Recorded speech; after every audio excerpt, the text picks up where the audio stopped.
Hello, Big Show nerds. Thank you for joining me once again on your Nerd News headlines. I, as usual, am Dustin, bringing you the headlines, and it's gonna be a super quick episode. It's a slow news week, guys, or the weekend was at least.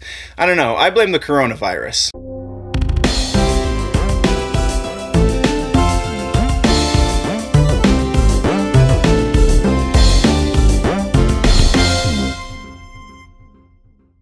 Let's talk TV streaming, and actually, we only have one thing in TV streaming, and it is Lost in Space. Netflix has announced that they have, in fact, renewed Lost in Space for a third season, but this will be its final season over on the platform, on the streaming platform, which I kind of am a little heartbroken about, but this seems to be the way of things for Netflix, so I guess it should have been expected. I don't know. I felt like this one could have gone for at least 5 seasons, but that's just me.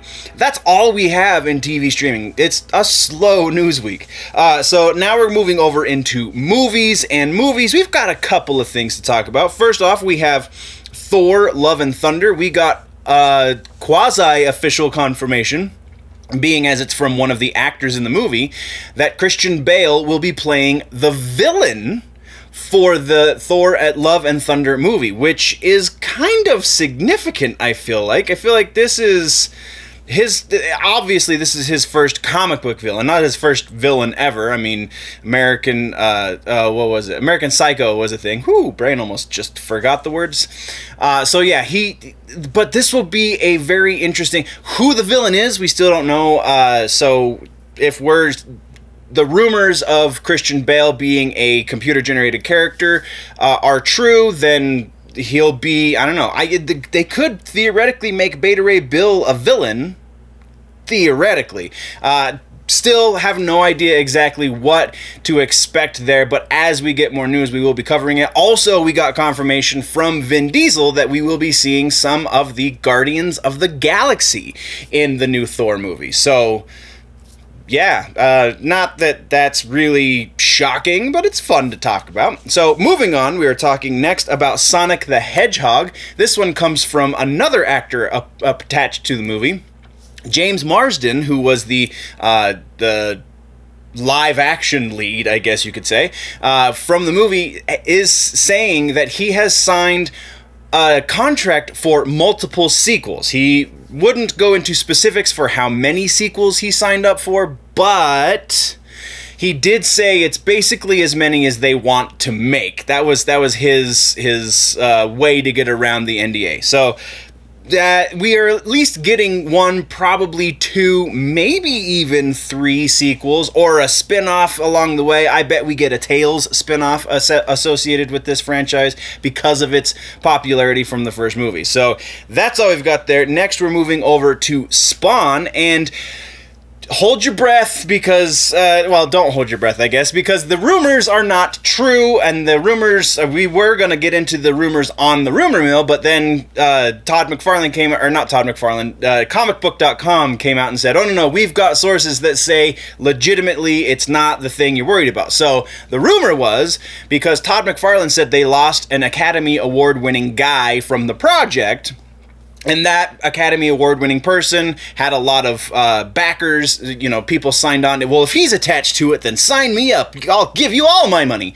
And then this guy, scheduling conflicts and things got in the way, and he had to leave. It is not Jamie Foxx that they lost. It was one of the writers. As they are retweaking the script for the movie, the scheduling and things, like I said, got in the way, and they lost a writer, not Jamie Foxx. So, Jamie Foxx is still attached to play the lead role in Todd MacFarlane's Spawn reboot, and we can breathe a sigh of relief. That is all we have for movies, though.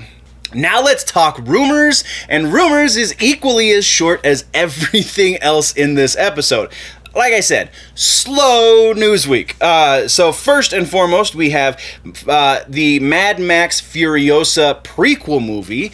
They just got Yahya Abdull-Mateen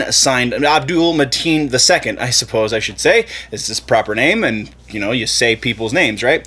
So he has rumored to have signed a contract which attaches him to this movie. But being as he and the director both have projects that are happening in the meantime, we won't know this 100% until they go into actual production on the Furiosa movie.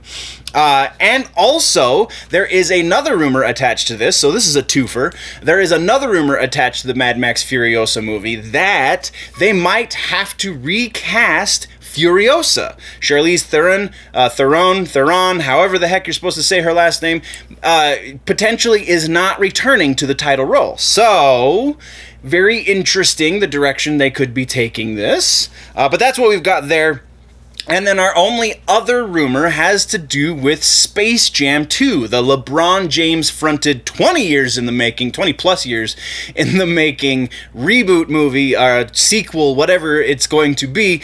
It has a couple of really interesting rumors attached to it, and those being that this is going to be what they're calling a WBverse movie, in that we're going to see a bunch of really super random cameos from all of the Warner Brothers intellectual properties.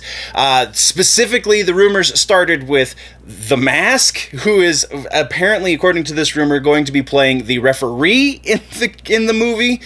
It's a strange choice. I don't know if I buy it. Also, we're going to be seeing the Joker, a la Jared Leto, though it probably won't be played by Jared Leto. It'll be a stand-in or a CG version of it. And also Pennywise from It, we're very likely going to be seeing. There was a whole list of these cameos that have apparently been quote-unquote leaked. I don't think I buy it because the first movie wasn't really that. And it seems like the trend is if the first movie that we're being a legacy sequel to did it, then by all means, let's do it. But if it's not in there, then it's probably not going to be in the legacy sequel either. Everyone, seriously everyone, even up to The Matrix, though that one has a little bit more legs because cross-promotion, they might... I also would not be surprised to see, a Mortal Kombat character in there somehow. Kind of like Ready Player One, how it was just stuff in the background. That might be the case. I don't think any of these cameos is going to have a predominant role like The Mask as the referee. Just doesn't sound like a thing that even Warner Brothers would do. Not saying that Warner Brothers makes the best decisions, but there you go. And there have been a lot of comparisons, according to these rumors, that are saying that this is going to be very similar to the Lego movie, where they just kind of throw everything, including the kitchen sink, at it and see what sticks. Again, I don't think this has a lot of legs, but it is everywhere right now. Almost every one of my sources was talking about this. So, I don't know, maybe there's some verification that I've missed, but that is all we have for rumors. That does it for this episode of Headlines Nerds. For more in-depth conversation on these nerdy bits, plus much more nerdy action, you can join me on my personal YouTube channel, Generally Nerdy. But don't forget to like, subscribe, and share on all of the Big Show Entertainment Media platforms while you are here, and especially over on the YouTube. If you're not already watching this on YouTube, then go over there and subscribe, because we are giving away a PlayStation game console. Right now it's the PS4 Pro. If we don't hit our goal before the release of the PS5, then it will be a PS5. So check it out. Go over to the YouTube, subscribe, make sure you ding the bell so that you know when we post new videos, because it is more than just my pretty face on Big Show Entertainment Media. So again, thank you nerds for listening, watching, joining in the conversation, and don't forget to tune in next time for all that's happening across the nerd world.